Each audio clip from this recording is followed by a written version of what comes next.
Баршаңызға сәлем. Бүгін мен сіздермен бірге қытырлақ нан пісіремін. Бастамас бұрын каналыма тіркеліп, лайк басып кетуді ұмытпаңыздар. Алдымен ыдысымызға 2 жұмыртқаны шағып аламыз.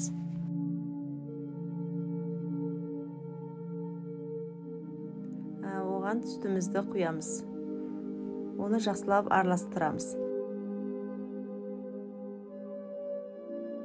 Одан кейін оған су майымызды құямыз. Оған 1 қасық содамызды салып, одан кейін ашытқымызды салып, жақсылап араластырамыз.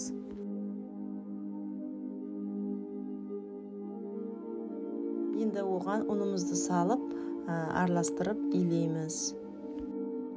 Мен толық рецепті осы видеоның соңына қалдырып кетем. Міндетті түрде жасап көріңіздер. Өте дәмді, әдемі болып шығады.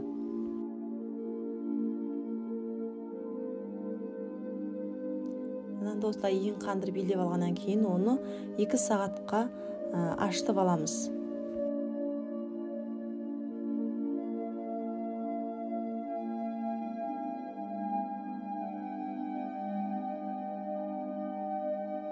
Нанымыз осындай әдемі болып ашыды.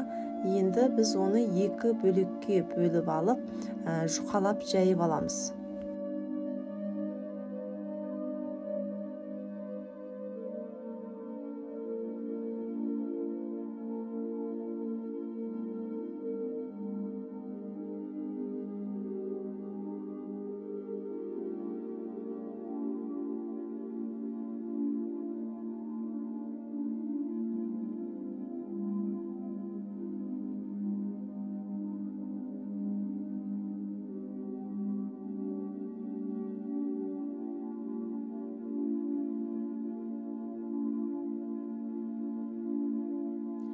Біз осылай етіп, екеуін де жұқалап жайып алдық. Енді біз ортасына қоятын қамырымызды илейміз. Біз енді бір бос ыдысымызға ұнымызды саламыз. Одан кейін қантымызды саламыз. Одан кейін күнжітімізді саламыз. Біз бұл нанды ашытпаймыз. Оның үстіне су майымызды құямыз. Енді балымызды саламыз. Осылардың барлығын енді жақсылап араластырып, илеп аламыз.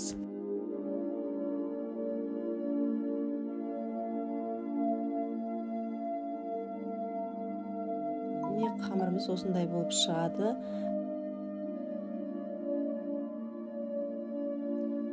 Енді осы қамырымызды біз енді жақсылап дөңгелектеп жайып аламыз.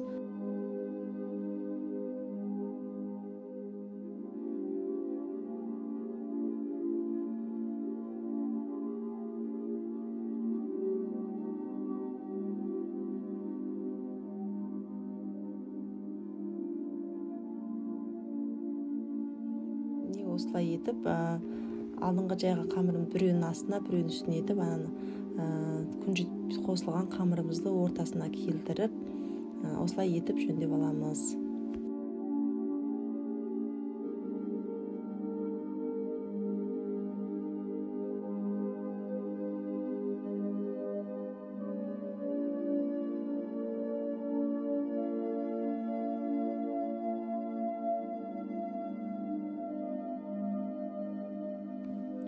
Біз жайып алған қамырымызды осылай етіп бөліктерге бөліп аламыз.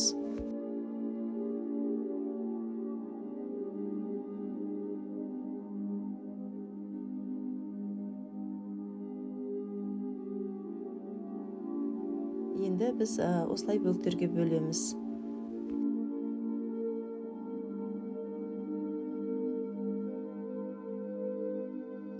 Сосын біз осы бөліктерге бөліп алған қамырларымызды видеодағыдай үстіп қолымызбен бұрап шығамыз. Біз енді осы қытырлақ бауырсақтарымызды пісірамыз. Жай отта пісірамыз. Өте қатты қызып кетпеу керек.